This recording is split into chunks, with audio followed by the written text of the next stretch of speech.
Welcome back at 9:45. Each year, the Adelphi Crescent City Classic Run For It program gives back $1 million to local charities. This year, there are 18 different charities runners can choose from. This year's race is just around the corner.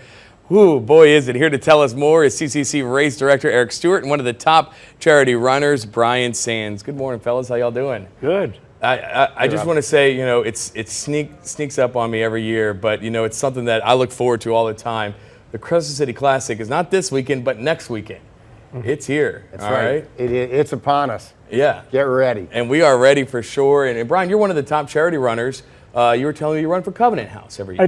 I do. I've been doing it for 10 years now. It's such a worthy and important organization right on the edge of the French Quarter, helping homeless youth to get back on track. Absolutely. If you don't know much about Covenant House, it is a brilliant program that does so much for the at-risk youth in our community, youth that people, their parents, their families have really disregarded, and Covenant House steps in to fill that void.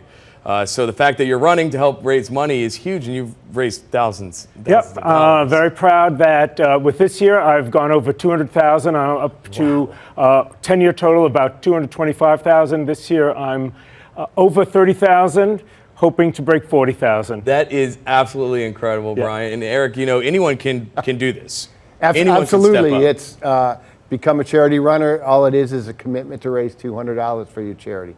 Obviously, there aren't many like Brian. I mean, he's a superstar in raising money, but it's really easy to get in. There are still charity bibs available. Just go out to the website, take a look at the charities, and choose one and run for them. It's important. And you raise that money for those charities. In turn, you're going to get a free entry into the race. It's a discounted entry. Yeah, which is a big deal. Especially when you think about right now. You guys were telling me this race likely going to sell out this year for the first time in a while. I'm keeping my fingers crossed that it does sell out. At least we're getting close to that number right now, and so I would encourage people, like, if you're going to run, now's the time to do it. Right, because we always see those entries start to ramp up this time. When people are like, oh, okay, it's right around the corner. I've been planning it. I'm going to run it now. Let me go ahead and sign up. You may not be able to wait until the expo to sign up this year. That's true. It's going to put a sense of urgency out there and start thinking about it now before the 2 days of the expo, which is Thursday and Friday before the race. And I just want to say, you don't have to run it. I'm not a runner. I'm a biker. I walk it. It's always a beautiful Saturday morning, strolling through the quarter along Esplanade to City Park. It's a great experience. It absolutely is. I mean, you said it best, Brian, right there. You do not have to run it. And there have been years where I've, kind of slumped across the finish line before. But every year out there doing it, because it is such an amazing route through New Orleans, the heart of the city, into City Park, and a party like no other at the end. And at the same time, you get to support charities. It's great. It really is. I mean, you'll see every significant piece of the city of New Orleans. If you run for a charity, you can feel good about that 6.2 miles and knowing that you've done a really good job supporting something that's important.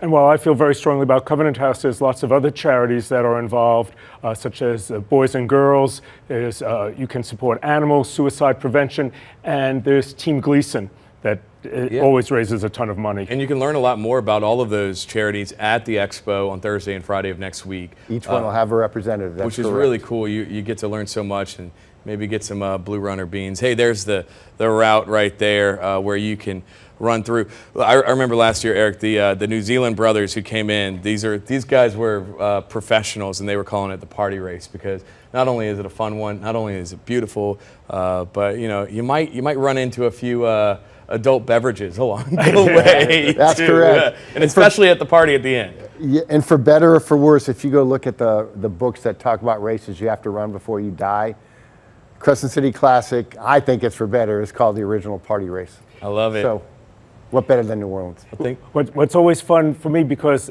being the top fundraiser, I get to start with the elites in the front.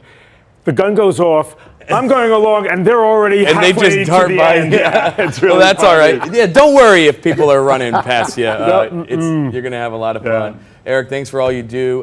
Brian, thank you so much for everything that you've done for Covenant House. It's amazing. My pleasure. Time now 9.